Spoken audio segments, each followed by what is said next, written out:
सांगलीच्या मिरज शासकीय रुग्णालयात मॉड्युलर आयसीयू आणि ऑपरेशन थिएटरचं लोकार्पण मंत्री हसन मुश्रीफ यांच्या हस्ते लोकार्पण।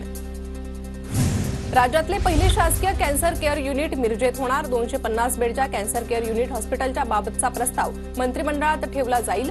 वैद्यकीय शिक्षण मंत्री हसन मुश्रीफांची प्रतिक्रिया।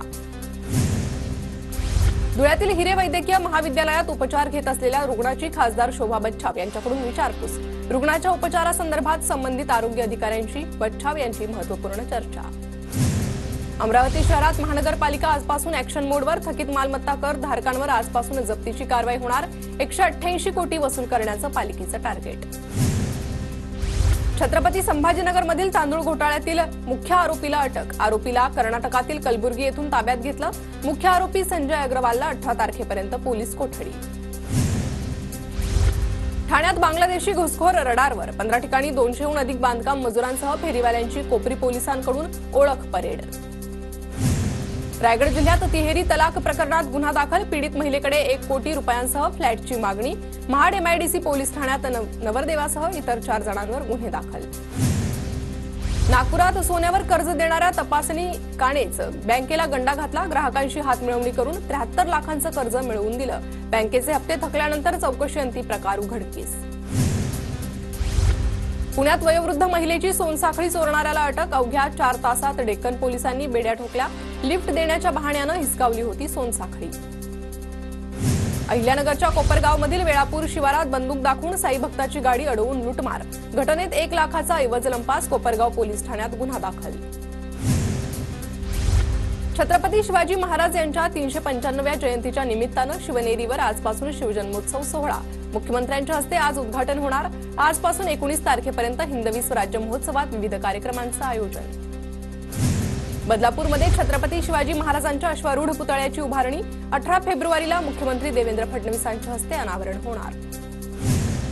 शहापूरमध्ये शिवरायांच्या जयंतीनिमित्त जनजागृती बाईक रॅलीचं आयोजन। तरुणांसह महिला पुरुषांचा मोठ्या प्रमाणात रॅलीत सहभाग।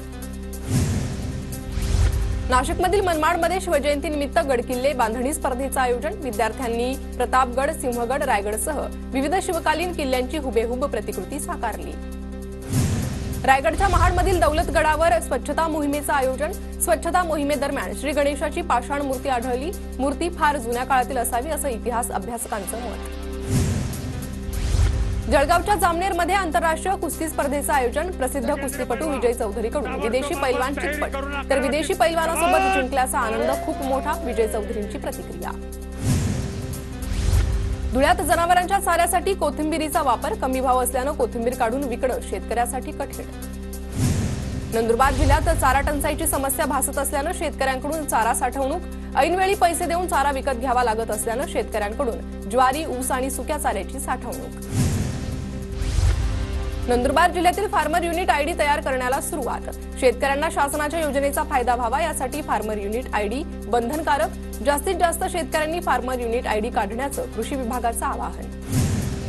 धुळ्याच्या शहाद्यात वीज पुरवठा वारंवार खंडित होत असल्यानं पाणी पुरवठ्यात अडचण। वीज खंडित होत असल्यानं 3 दिवसाआड पाणी पुरवठा। फेब्रुवारी महिन्यातच पाणी टंचाईची समस्या जाणवायला सुरुवात। नंदुरबार जिल्ह्यात आरोग्य विभागाकडून सिकल सेलची तपासणी। जिल्ह्यात सिकल सेलचे 3000 रुग्ण, तर 80,000 रुग्णांची तपासणी झाली असून आणखी 11 लाख रुग्णांची तपासणी होणार। नंदुरबार जिल्ह्यात जीबीएसचा रुग्ण आढळल्यानंतर पाण्याचे नमुने तपासणीसाठी पाठवले। 15 दिवस उलटूनही पाण्याच्या तपासणीचा अहवाल न आल्यानं नागरिकांमध्ये भीतीचं वातावरण।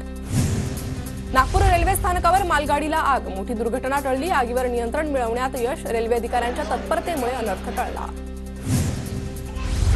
सोलापूरच्या करमाळ्यातील तन्मय काटोळे एमपीएससीच्या कर सहाय्यक परीक्षेत राज्यात प्रथम।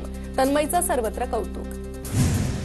हळदी कुंकू कार्यक्रमाच्या माध्यमातून वसई विधानसभेत भाजपाकडून महापालिका निवडणुकीची तयारी सुरू। वसईच्या आमदार स्नेहा दुबे पंडित यांच्या उपस्थितीत 1000हून महिलांना साड्यांचं वाटप करत हळदी कुंकू कार्यक्रमात वाण वाटप। पुण्याच्या भोरमध्ये दिव्यांग आणि एकल निराधार महिला यांचा वधूवर परिचय मेळावा। प्रहार अपंग क्रांती संघटना आणि जाणता राजा प्रतिष्ठान यांच्या संयुक्त विद्यमाने घेण्यात आलेल्या मेळाव्यात 115 वधूवरांकडून अर्जाची नोंदणी। सोलापूरच्या करमाळ्यात श्रीराम प्रतिष्ठानतर्फे सामुदायिक विवाह सोहळ्याचं आयोजन। पालकमंत्री जयकुमार गोरे यांच्यासह दिग्गज नेत्यांची हजेरी। धुळ्याच्या राजश्री शाहू महाराज नाट्य मंदिरात खानदेश माळी महासंघाच्या वतीनं वधूवर परिचय मेळाव्यात आयोजन। मेळाव्यात 250 वधूवरांनी आपला परिचय दिला। सोलापूरच्या करमाळा येथे संजय मामा शिंदे विद्यालयात काव्य संमेलन संपन्न। विद्यार्थ्यांनी लुटला काव्य संमेलनाचा आनंद। पुण्यातल्या भोर दिवाणी न्यायालयामध्ये मराठी भाषा संवर्धनानिमित्त व्याख्यानमाला कार्यक्रम संपन्न।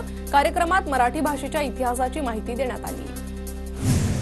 चंद्रपूरमध्ये मुख्यमंत्री फडणवीसांच्या उपस्थितीत सन्मित्र महिला बँकेच्या रौप्य महोत्सव संपन्न। यावेळी सुधीर मुनगंटीवार देखील उपस्थित होते। केंद्रीय मंत्री नितीन गडकरींकडून महाकुंभमेळ्यात पवित्र संगमात स्नान। देशवासियांच्या आरोग्य आणि सुख समृद्धीसाठी गंगा मातेकडे प्रार्थना। खासदार श्रीरंग बारणे लिखित संघर्ष योद्धा पुस्तकाचं उपमुख्यमंत्री एकनाथ शिंदेंच्या हस्ते प्रकाशन। संघर्ष योद्धा या पुस्तकात खासदार बारणे यांचा जीवनपट उलगडला जाणार। डोंबिवलीतील 65 इमारतींच्या कारवाईविरोधात ठाकरेंची शिवसेना आक्रमक। फसवणूक करणाऱ्यांवर कारवाई नाही, मात्र रहिवाशांवर अन्याय, ठाकरेंच्या शिवसेनेचा सवाल। लाडक्या बहिणींची नावं कापली तर मतांसाठी लाच दिली हे सिद्ध होईल। नाव कापल्यास भगिनींना घेऊन मंत्रालयात घुसू, मंत्र्यांचं जीणं मुश्किल करून टाकू। राष्ट्रवादी काँग्रेस शरद पवार गटाचे आमदार जितेंद्र आव्हाडांचा इशारा। सरकारनं सर्व योजनांसाठी बजेट दिलंय, शिवभोजन बंद होणार नाही, राज्यात सर्व योजना सुरू राहणार। चंद्रशेखर बावनकुळेंची प्रतिक्रिया। लाडक्या बहिणींच्या उत्पन्नाबाबतचा तपास करण्यासाठी प्राप्तिकर विभागाची मदत घेण्यात येणार। लाभार्थी महिलांचं उत्पन्न, कागदपत्र, जमीन यांची तपासणी होणार। 2.5 लाखांपेक्षा जास्त उत्पन्न असलेल्यांना योजनेतून वगळणार, सूत्रांची माहिती। लाडकी बहीण योजनेसाठी आम्ही 3,000 देणार होतो, आम्ही कोणालाही वगळलं नसतं, मात्र आता काहींनी वगळलंय, हे दुर्दैव। खासदार सुप्रिया सुळेंची प्रतिक्रिया। महायुतीत कुठलीही कुस्ती सुरू नाहीये, तिन्ही पक्षांमध्ये चांगला समन्वय, छोट्या मोठ्या कुरबुरी असतात पण कुठलीही टोकाची भूमिका आमच्यात नाही। गिरीश महाजनांची प्रतिक्रिया। देवेंद्र फडणवीसांकडून गिरीश महाजनांचा राजकारणातील पैलवान असा उल्लेख। आपण सर्वांनी मिळून विधानसभेला विरोधकांना धोबीपछाड दिला, फडणवीसांची प्रतिक्रिया।